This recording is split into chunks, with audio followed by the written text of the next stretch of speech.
I gotta ask you, man, how was Arnold? Arnold? Yes.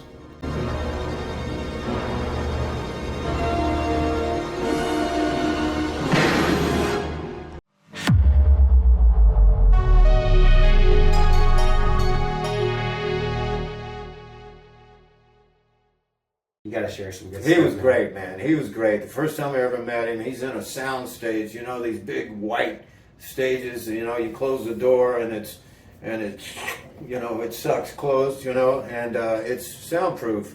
And I go in there and there's another long table like the one in the desk, and he was sitting there at the end, just right on the corner, and he was working with an English teacher. Okay. And I'm like, that is so humble to admit that you don't know how to talk in English. I'm a cop, you idiot. I'm Detective John Kimball. This man is under arrest. Yeah, we'll see about that. I'm checking it out. You can't just walk in here and put a gun in my face. But I know that's his second language, you know, but for him to work on it, it's like, oh, he has trouble with his R's. Let's change the dialogue so he doesn't have to say that. And I just, it was such a humble moment. I just always respected him after that. Sure. It might be a tumor. It's not a tumor. It's not a tumor at all. But I would tell jokes too, man. I'd joke it between sets or whatever we got to do. And all the crew, they'd be laughing at it. And Arnold, that was his second language, so he would get it, but he would get it like a few seconds afterwards, you know. And so we would laugh about it, and then we'd wait on Arnold. He'd go, whoa! The late register, yeah, once you get his approval, it's like, okay, cool. Yeah. Yeah, so he was supposed to beat me up after, you know, we get out of the judge. The judge says I'm a $3 million drug guy and all this stuff. And Arnold takes me in to his office, and there's a door that closed into another place where we were going to do the interrogation. Mm-hmm. And says, so he was getting his hands all ready, and I says, all right, Tyson, I'm going to throw you through that door. And I'm like, hey, wait a minute. You are not throwing me through that door. There's no way you're going to do that. I have a master's from Cornell, and I know how to go through a door without you throwing me through it. Because I don't know, Tyson, I got to look good, you know. And I said, I'll make you look good. He says, you better make me look good, you know. I'm like, I will.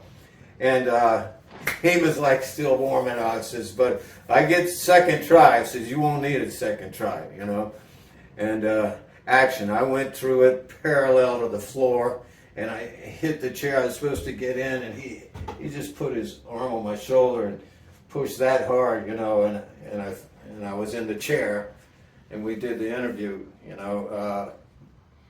But then they cut, and he goes, you made me look good, Tyson. You make me very good, you know. He was fun, man. He was a lot of fun. I bet. That was the only time you ever worked with him, right? I think. Yeah, I think that was. I think that's the only time I worked with him. Yeah. Any other crazy or interesting stories? I know you had something with the kids in the movie, right? Oh yeah, the kids. They couldn't say stranger danger. You know, Ivan Reitman was the director, and I noticed that he had just put up 5 laws that the kids have to obey. Don't look at the camera and other things, you know. And I think he was getting up to here with it a little bit, dealing with the kids. And I said we were going to do Stranger Danger, that scene, and he broke for lunch because they just didn't have the heart into it. They just didn't. They were not loud enough, you know, and passionate enough. And I said, look, I'll go out there during lunch, you know, and they go out to the swing set, and I can get them to say Stranger Danger and get them into it if you want me to, you know. And I went out there and scared all the kids, and they got it right, you know.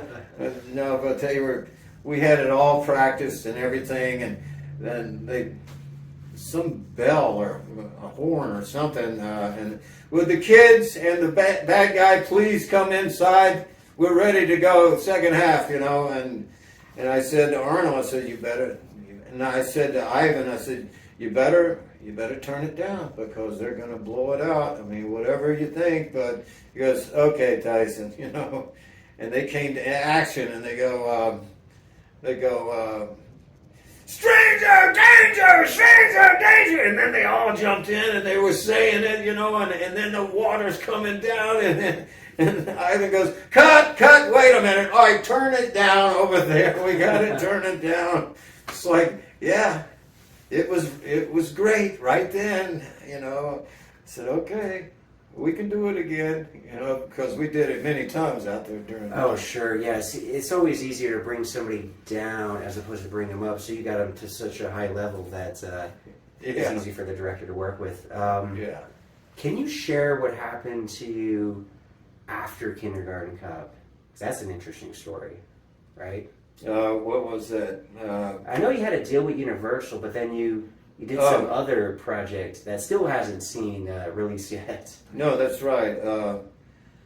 I was offered a 5-year deal at Universal Studios after that, and I was going to work with Ivan and his team, and made a bunch of money for each week that I was there, and it's for 5 years. Quick question though, so were you not allowed to do anything else in that 5 years? Like, were you not allowed to do like a movie with Fox or Paramount? Was that part of the deal? No, they could rent me out for less than what I was making. Interesting. But then they'd go ahead and pay, you know, whoever went because, you know, they wanted him. Sure. I worked with him a few days, you know, or a week or so, and at that very time, I was asked to go to Russia and play Genghis Khan, and they pulled my eyes back, and I had a little accent going, but it was in English, obviously, and I was gone for 11 and a half months, or about a year, and I had to answer Ivan during that week.